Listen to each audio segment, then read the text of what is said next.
welcome to Notes from Underground. I'm Jareth Copus. In our previous episode, we had been discussing Belarus's original Juan Guiado, Sergei Tikhanovsky, the husband of Sviatlana Tikhanovskaya, who is now the face of the revolution and person picked as the West's president of Belarus. Today we're going to be discussing the remaining Belarusian players in this game and the controversies that led up to the 2020 elections.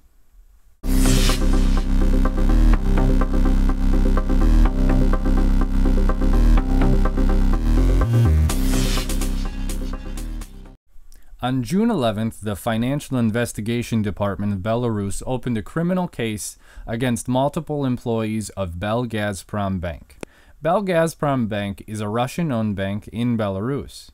Those arrested were charged with tax avoidance and money laundering.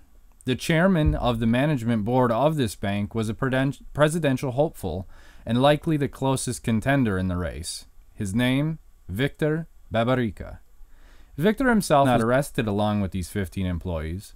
Instead, on the 17th, Babaryka's private bank account was frozen with nearly $45,000 in it. Viktar immediately began denouncing his role in any wrongdoings and claimed that any actions against him were purely politically motivated.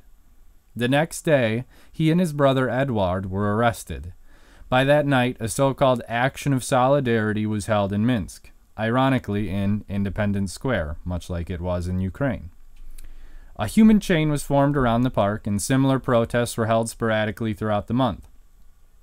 It wasn't only everyday Belarusians rallying to his side either, but multiple NGOs, both foreign and domestic, began calling for worldwide outcry over the arrest of Babaryka, leaving him now in a unique position, because Babaryka is often portrayed as pro-Putin and often called a puppet of Putin.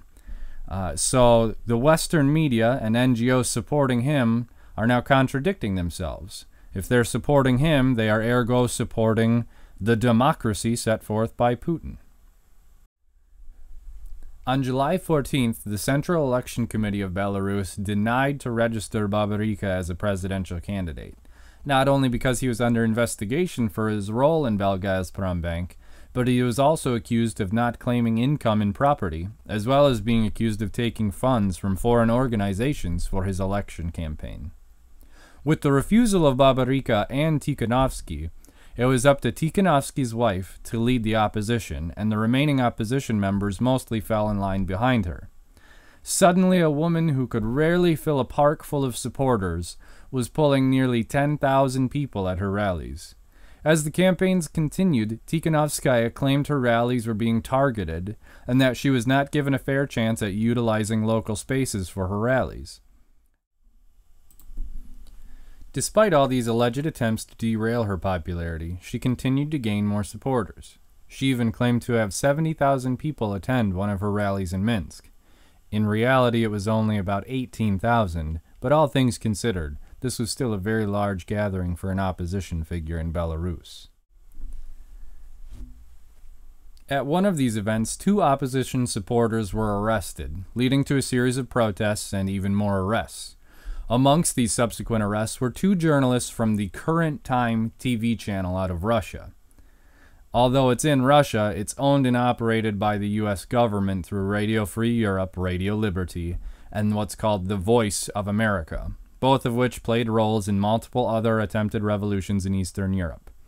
These 2 journalists were deported and denied re-entry to Belarus for 10 years. As the voting drew near, a flood of polls from both in Belarus and from foreign pollsters began being published. The difference could not be more profound. Several external polls showed that Babaryka, if allowed to run, would have obtained at least 32% and at most 54% of the vote, and in either circumstance he would have won the election.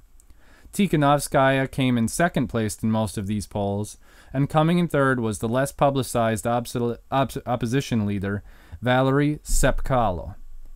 Tsepkalo is a wealthy politician, IT businessman well known in Central Europe, governmental expert to the UN Secretary General in Communication Technology, and former ambassador to the US and Mexico.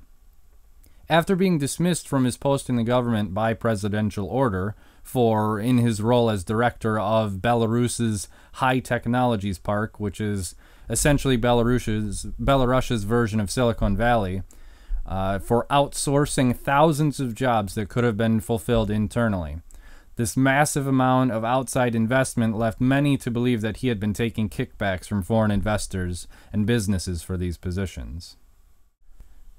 In the foreign polls, Lukashenko received at very most 6% of the vote, and even 1% of the vote stated by Svoboda.org. If you look at internal polls, the results were much different. Lukashenko received at very least 69% of the vote.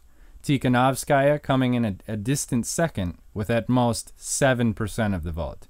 Babaryka, when he was still eligible to run, obtained about 6% of the vote, and Sepkala came in at about 3%. Exit polls showed a similar number, with official polls showing Lukashenko with a commanding 79% win and Tikhanovskaya obtaining 6% of the vote. A total of 4.6 million votes for Lukashenko, and 588,000 cast their ballot for Tikhanovskaya. The most widely utilized poll by the opposition leaders was one done by Golos, or Voice, which instructed Belarusian voters to take pictures of their voting papers, locations, and ballot, and submit it to the organization for counting. Voice claimed to have received a little over 1 million votes, with less than half of that actually providing photo evidence. Out of these little over 1 million, Tikhanovskaya obtained 95% of the vote, and Lukashenko less than 1%. This is reminiscent of so many other disputed elections during color revolutions, and is one of the watermarks of this hybrid warfare, often being given the term parallel vote tabulation. Essentially, this means giving the false view that an opposition figure, handpicked by the West most of the time, was supposed to win, or did win by a large margin, and then when the actual numbers are presented, it is the exact opposite, leaving the door open for claims of voter fraud. This exit poll, so proudly shown off by the opposition, clearly fits the role of a parallel vote tabulation scheme. And what is even more clear is that the operations in Belarus are extremely poorly executed. We will cover who is behind these false exit polls used by the opposition to push the West narratives in greater detail in the next episode of Notes from Underground. So in the meantime, don't forget that it's up to you to bring war to the war makers.